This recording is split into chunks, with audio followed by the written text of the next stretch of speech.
जय माता दी भक्तों। क्या आप जानते हैं कि चैत्र नवरात्रि में कन्या पूजन करने से माँ दुर्गा स्वयं आपके घर आती है। लेकिन अगर यह पूजन गलत तरीके से किया जाए तो इसका पूरा फल नहीं मिलता है। आज की इस वीडियो में हम जानेंगे कि चैत्र नवरात्रि 2026 में कन्या पूजन कब करें, सही विधि क्या है और कौन सी छोटी छोटी गलतियां आपकी पूजा को अधूरा कर सकती है। तो वीडियो को अंत तक जरूर देखें, क्योंकि आज की जानकारी आपके जीवन में सुख समृद्धि ला सकती है। हिंदू धर्म में नवरात्रि के 9 दिनों में अंतिम 2 दिनों में की जाने वाली कन्या पूजा का बहुत ज्यादा महत्व माना गया है। नवरात्रि की अष्टमी और नवमी तिथि पर पूजे जाने वाली इन कन्याओं को कंजक भी कहा जाता है। मान्यता है कि देवी स्वरूपा 9 कन्याओं की पूजा करने के बाद ही नवरात्रि की पूजा और व्रत का पूर्ण फल प्राप्त होता है। यही कारण है कि लोग इसकी तैयारी बहुत पहले से करना प्रारंभ कर देते हैं। यदि आप भी इस साल पहली बार कन्या पूजन करने जा रहे हैं तो वीडियो को अंत तक जरूर देखिए। कन्या पूजन की तारीख है चैत्र मास की अष्टमी तिथि दुर्गा अष्टमी 26 मार्च 2026 गुरुवार। चैत्र मास की नौमी तिथि है 27 मार्च 2026 शुक्रवार। नवरात्रि में कन्या की पूजा के लिए 2 से 10 साल की कन्या का चयन किया जाता है। कुछ लोग नवरात्रि में प्रतिदिन एक कन्या को पूजा करते हैं और कुछ लोग अपनी मान्यता के अनुसार अष्टमी या नौमी तिथि को एक साथ 9 कन्याओं को पूजते हैं। नवरात्रि में पूजे जाने वाली 2 वर्ष की कन्या कुमारी, 3 वर्ष की कन्या त्रिमूर्ति, 4 वर्ष की कन्या कल्याणी, 5 वर्ष की कन्या रोहिणी, 6 वर्ष की कन्या कलिका, 7 वर्ष की कन्या चंडिका, 8 वर्ष की कन्या संभवी, 9 वर्ष की कन्या दुर्गा और 10 वर्ष की कन्या सुभद्रा कहलाती है। यदि आप अष्टमी के दिन कन्या पूजन कर रहे हैं तो आप इस दिन तन और मन से पवित्र होकर सबसे पहले भगवान श्री गणेश जी और देवी महागौरी की पूजा करें। इसके बाद कन्याओं को अपने घर में आदर के साथ बुलाएं। कन्याओं की पूजा करने के लिए कन्याओं को एक दिन पहले ही आमंत्रण देना चाहिए। कन्याओं के घर पर आने के बाद सबसे पहले उनके पैर धुलाकर आलता लगाया जाता है और रोली, पुष्प, अक्षत आदि से पूजन किया जाता है। नवरात्रि में 9 कन्याओं के साथ एक बालक की पूजा का विधान है, जिसे लंगूर या बटुक कहा जाता है। हिंदू मान्यता के अनुसार यह बालक शक्ति और सिद्धपीठ की रक्षा करने वाले भगवान भैरव के समान होता है। कुछ लोग 9 कन्याओं के साथ 3 बालक को बुलाते हैं, जिन्हें भगवान भैरव के साथ गणपति और हनुमान जी का प्रतीक माना जाता है। हिंदू मान्यता के अनुसार यदि नवरात्रि में कन्या पूजन के लिए एक साथ 9 कन्याएं न मिल पाए तो साधक को जितनी भी कन्या उपलब्ध हो उनकी विधि विधान से पूजा करने के बाद उन कन्याओं के साथ बाकी कन्याओं की भी प्लेट लगानी चाहिए। फिर बाद में उनके लिए निकाली गई दक्षिणा, उपहार और भोग को उन्हें बाद में दे देना चाहिए। कन्याओं को देवी दुर्गा के समान पूजा करने के बाद उन्हें हलवा, पूड़ी, चना आदि का भोग लगाकर खिलाया जाता है। हिंदू मान्यता के अनुसार नवरात्रि में कन्या का पूजन और उन्हें भोग प्रसाद खिलाने के बाद उन्हें अपने सामर्थ्य के अनुसार फल, मिठाई, वस्त्र, धन आदि भेंट करना चाहिए। कन्याओं की पूजा पूर्ण होने के बाद सभी कन्याओं की आरती करें, उनके पैर छूकर मंगल कामना करते हुए आशीर्वाद प्राप्त करें। कन्या पूजन की सारी प्रक्रिया पूरी होने के बाद सभी कन्याओं को उनके घर तक या फिर अपने दरवाजे तक जाकर आदर और सम्मान के साथ विदा करना चाहिए। नवरात्रि में कन्या पूजन करने पर साधक की 9 दिनों की आराधना, साधना, जप, तप और व्रत सफल होता है और उस पर पूरे साल नव दुर्गा का आशीर्वाद बना रहता है। श्रद्धा और विश्वास के साथ कन्या पूजन करने वाले साधक की मनोकामनाएं पूरी होती है और उसे सुख सौभाग्य की प्राप्ति होती है। कन्या पूजन के दौरान कन्याओं को कुछ धन या उपहार देकर विदा किया जाता है।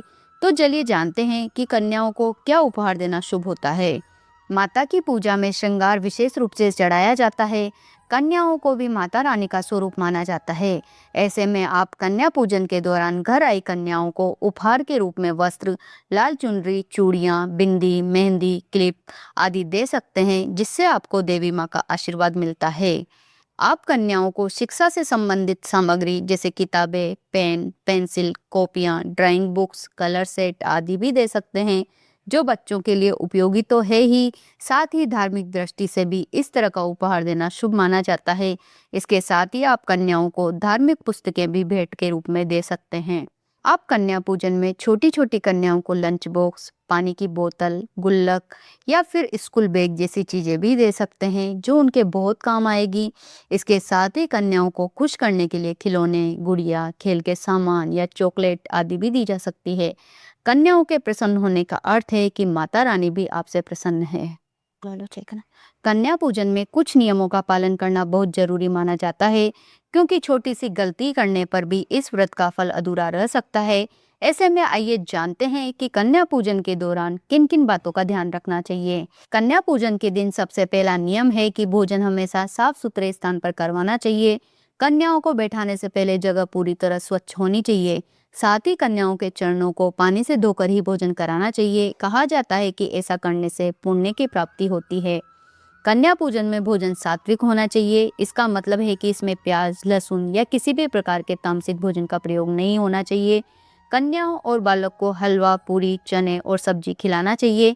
इससे पूजा का महत्व बढ़ता है और व्रत का फल मिलता है। कन्या पूजन के दौरान कई बार छोटे बालक या कन्याएं शरारत कर सकते हैं, लेकिन इसका अर्थ यह नहीं है कि उनका अपमान किया जाए। इस दिन आपको हमेशा धैर्य और प्रेम के साथ उनका सम्मान करना चाहिए। क्रोध या कठोर व्यवहार व्रत की पूजा में बाधा डाल सकता है। इसे पूजा के समय हमेशा शांति और आदर बनाए रखना जरूरी है। कन्या पूजन के दौरान काले वस्त्र पहनना अशुभ माना जाता है। न केवल पूजा करने वाले को, बल्कि कन्याओं को भी काले कपड़े गिफ्ट में नहीं देने चाहिए।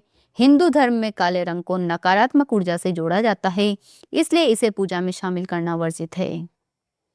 कन्या पूजन के बाद दक्षिणा देना अनिवार्य माना जाता है। दक्षिणा केवल एक रस्म नहीं है, बल्कि यह कन्याओं के प्रति सम्मान और श्रद्धा का प्रतीक है।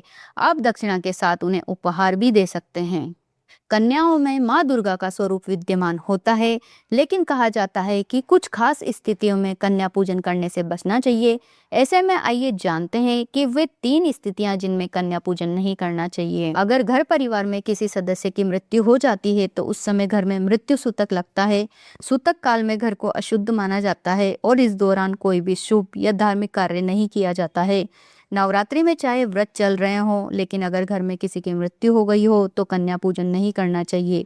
धार्मिक मान्यता है कि जब तक शुद्धिकरण और हवन आदि न हो जाए, तब तक पूजा पाठ और कन्या पूजन से दूर रहना चाहिए। जैसे मृत्यु के बाद मृत्यु सूतक लगता है, वैसे ही बच्चे के जन्म पर जन्म सूतक लगता है। परिवार में नए शिशु के जन्म के बाद कुछ समय तक पूजा पाठ वर्जित माने जाते हैं। इस दौरान धार्मिक कार्य करने से बचना चाहिए।